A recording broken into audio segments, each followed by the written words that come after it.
زمان دو رفیق مدتی طولانی در بیابان راه می‌پیمودند.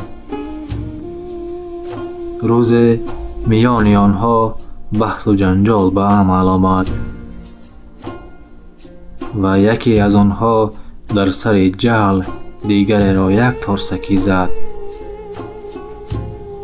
او درد را احساس کرد اما چیزی نگفت و خاموشانه در بالای ریگ این سطرها را نوشت: امروز دوستی بهترینم مرا یک ترسکی زد. رفیقان راه خود را ادامه دادند و بعد چند روز حوضی را پیدا کردند. آنها تصمیم گرفتند که آنجا آب بازی میکنند.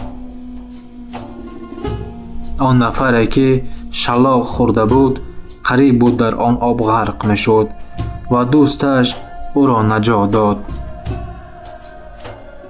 وقتی به خود آمد در بالای سنگ این سطرها را حکاکی نمود: امروز دوستی بهترینم مرا از مرگ نجات داد. نفری که دوستش را ترسکی زده و روز دیگر از مرگ نجاتش داده بود از دیگری پرسید: وقتی من تو را رنجاندم تو در بالای ریگ نوشتی، اما اکنون که در بالای سنگ نوشته ایستاده ای چرا و حکمت این در چیست؟ دوستش چنین جواب داد: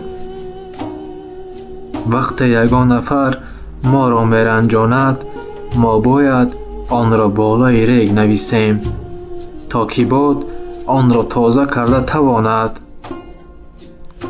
اما وقتی نفر به ما نکی می کند ما باید آن را بالای سنگ حکاکی کنیم تا که هیچ گونه باد و باران آن را تازه کرده نتواند. بله، همیشه کوشش کن تا رنجش را بالای ریگ و خوشحالی را بالای سنگ ثبت کنی و حیات تو آسان و ساده و روشن خواهد بود. باقی خداوند یار و مددگارتان باد.